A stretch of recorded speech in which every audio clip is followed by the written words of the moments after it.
hours seemed to send him into a tantric shopping coma because he called for the air hostess and ordered 2 cans of beer, a vodka and Coke, an extra Coke, a tube of Pringles, a scratch card, a teddy bear stuffed with mini chocolate bars, a Swiss watch on special offer, and asked the crew if the airline had one of those questionnaires to fill in where you get a free holiday if it's drawn out of the hat.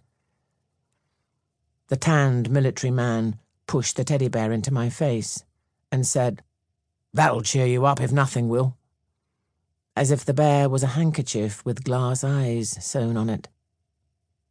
When the plane landed in Palma at 11 p.m., the only taxi driver prepared to drive me up the steep mountain roads might have been blind because he had white clouds floating across both his eyes. No one in the queue wanted to admit they were anxious he would crash the car and avoided him when he pulled up at the taxi rank. After we negotiated the price, he managed to drive without looking at the road, and instead had his fingers on the dial of the radio while staring at his feet. An hour later, he began to maneuver his Mercedes up a narrow road lined with pine trees that I knew went on for a deceptively long time.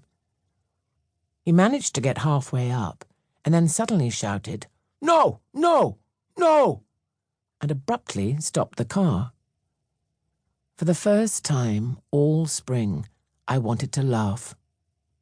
We both sat in the dark, a rabbit running through the grass, neither of us knowing what to do next.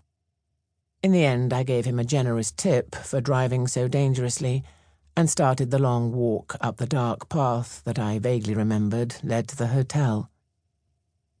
The smell of wood fires in the stone houses below, and the bells on sheep grazing in the mountains, and the strange silence that happens in between the bells chiming, suddenly made me want to smoke. I had long given up smoking, but at the airport I had bought a packet of Spanish cigarettes, fully intending to start again.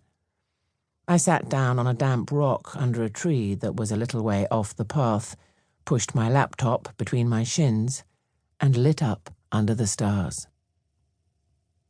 Smoking cheap Spanish filthy sock tobacco under a pine tree was so much better than trying to hold it together on escalators. There was something comforting about being literally lost when I was lost in every other way, and just as I was thinking I might have to sleep on the mountain that night, I heard someone shout my name. A number of things happened at once. I heard the sound of someone on the path, and then I saw the feet of a woman in red leather shoes making her way towards me. She shouted my name again, but for some reason I was unable to attach the name she was shouting to myself. Suddenly a torch was being shone in my face, and when she saw me sitting on a rock under a tree smoking a cigarette, the woman said, "Ah, there you are."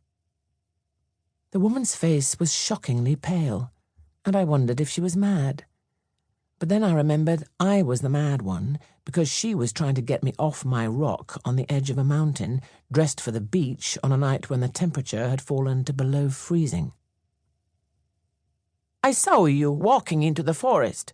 I think you are lost, eh?"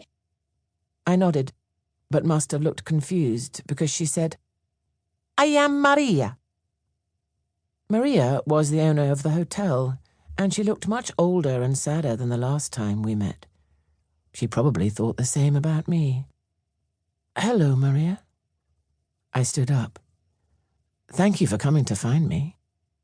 We walked in silence back to the hotel, and she pointed with her torch to the turning where I had missed the path, as if she was a detective gathering evidence for something neither of us could fathom. People who book into this pension want particular things: a quiet place near the citrus orchards and waterfalls, cheap, large rooms, a calm place to rest and think. There is no minibar or TV, no hot water, no room service.